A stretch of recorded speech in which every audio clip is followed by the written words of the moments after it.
Flash back.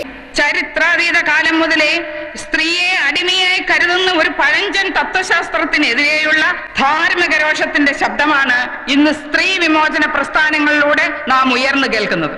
ഇത് ഭയങ്കര സംഭവം തന്നെ.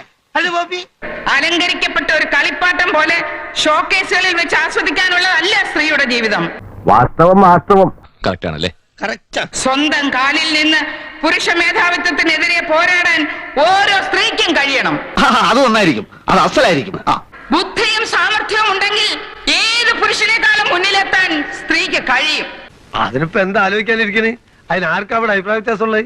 അത് 100% ഗ്യാരണ്ടി. അന്തസ്സായി ജോലി ചെയ്ത് ആരുടെ മുമ്പിലും തലകുനിക്കാതെ സ്ത്രീയുടെ സ്വാതന്ത്ര്യം അടിയറ വെക്കാതെ നമുക്ക് ജീവിക്കാൻ കഴിയണം. ഇനി എന്ത് വേണമെന്ന് ഞങ്ങൾക്കറിയാം. നമുക്ക് സിനിമകൾ എടുക്കാം.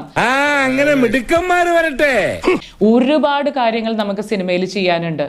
ഈ നാടകം എടുത്ത് ആരുടെയും തറവാട്ട് സ്വത്തല്ലെന്ന് കാണിച്ചു കൊടുക്കാൻ ഇതുപോലുള്ള നവമുകുളങ്ങൾ വിരിയട്ടെ. അത്രയ്ക്ക് അങ്ങോട്ട് പോണോ? ഒരു കുഴപ്പവുമില്ല. ഇതും കൂടെ ചെയ്യാൻ പറ്റും എന്ന് തന്നെ വിശ്വസിച്ചാണ് ഞങ്ങൾ എല്ലാവരും മുന്നോട്ട് പോകുന്നത്. ഇവരുടെ തീരുമാനം തന്നെ എന്റെയും തീരുമാനം. പുരുഷന് അഹങ്കാരം പാടില്ല. സ്ത്രീ പുരുഷന്റെ അടിമയല്ല. ശേഷം ഭാഗം സ്ക്രീനിൽ കാണാം. നീ തകർക്കളിയാ. All the best. Flash back. അപ്പൊ ഞാൻ എന്റെ മുത്തുകൾക്ക് എല്ലാം പരിചയപ്പെടുത്താൻ പോകുന്നത് അല്ലെങ്കിൽ വേണ്ട. See for yourself. തോർക്കണം.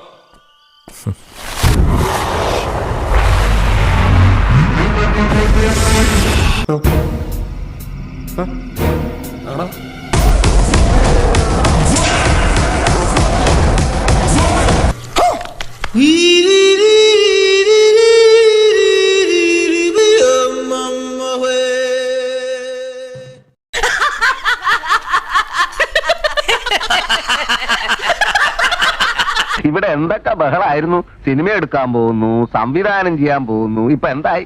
പറയുന്നതൊന്ന്, പ്രവർത്തിക്കുന്ന വേറൊന്നും. സംസ്ഥാനം കടന്നപ്പോൾ സ്ത്രീവിരുദ്ധതയുടെ വ്യാഖ്യാനം സൗകര്യപൂർവ്വം തിരുത്തിയോ? ചില മുതലാളിമാരൊക്കെ അങ്ങനെയാ പരമുള്ളേ. ഇത്രയും കാലം സ്ത്രീകൾക്കെതിരെയാണ്, സ്ത്രീകൾ തന്നെയാണ് സ്ത്രീകളുടെ ശത്രു എന്നൊക്കെ പറഞ്ഞ് ഈ സിസ്റ്റം നമ്മളെ പഠിപ്പിച്ചിട്ടുള്ളതെല്ലാം നമ്മൾ ഓരോന്നായി അൺലേൺ ചെയ്യുന്നു എന്നുള്ളതാണ് ഈ സമയത്തിന്റെ പ്രത്യേകത. എന്താ മോളെ നിന്റെ ഈ വാക്കുകൾക്ക് മുമ്പ് ഞാൻ പറയാം? എന്താ ഞാൻ പറയും മോളോട്?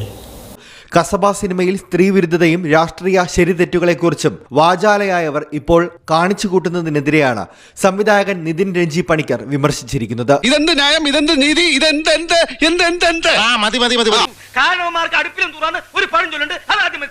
ഞാൻ പറയുന്നത് ഇപ്പൊ കസബയില് ഈ കുത്തിന് പിടിക്കുന്നത് വില്ലനാണെങ്കിൽ ഒരു പ്രശ്നമില്ല. നമുക്ക് ഹീറോ ചെയ്യുമ്പോഴേ പ്രശ്നമുള്ളൂ.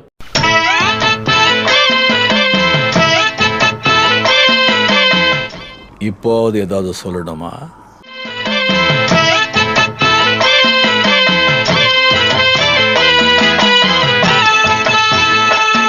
മമ്മൂക്ക ചെയ്യുമ്പോഴല്ല നമുക്ക് പ്രശ്നം, നമുക്ക് hero. It's not about individuals, it's about this whole system. അന്നതെന്തിനെടുത്ത് യാഷിനുള്ള കയ്യടികൾക്കപ്പുറം സംവിധായകയ്ക്ക് വിമർശനങ്ങളും ഈ വീഡിയോയ്ക്ക് ലഭിക്കുന്നുണ്ട്. എന്താ കാര്യം? അതിന് കാരണം ഗീതു മോഹൻദാസ് മുമ്പ് നടത്തിയിട്ടുള്ള പ്രസ്താവനകളും നിലപാടുകളും തന്നെയാണ്. ഇപ്പൊ അടുത്തിറങ്ങിയ one of the I would not like to say major hit ആയിരുന്നു എന്ന്. യു വുഡ് ഓൾ നോ ഏത് സിനിമയാണ്. I wouldn't want to say it. One of Kasaba.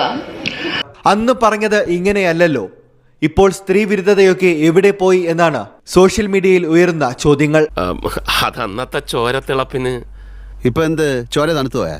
അഞ്ചാറബത്തൊക്കെ എല്ലാവർക്കും പറ്റേ. സെയ്റ്റ് എന്ന് പറഞ്ഞ ഗിയർ കയറ്റിവിട്ട പുള്ളി പക്ഷേ സ്റ്റേറ്റ് കടന്നപ്പോൾ അവരുടെ സ്ത്രീ വിരുദ്ധതയുടെ വ്യാഖ്യാനം സൗകര്യപൂർവ്വം തിരുത്തി. ഞാനൊരു സത്യം പറഞ്ഞ് വിശ്വസിക്കൂ. എനിക്കത് ഓർമ്മയില്ല.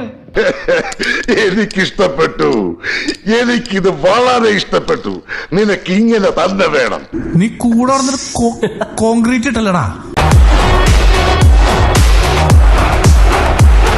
ഈ ഞമ്മളൊക്കെ ചതിക്കായിരുന്നല്ലടി. I can explain, Aryan. Not interested. മുമ്പിൽ കണ്ട കാര്യത്തിന് എക്സ്പ്ലനേഷൻ ആവശ്യമില്ല. കൊണ്ട് നടക്കാറുണ്ടായിരുന്നു മച്ചാനെ ഞാൻ ഈ പടം. ഇനി എനിക്കിത് വേണ്ട. നിനക്കും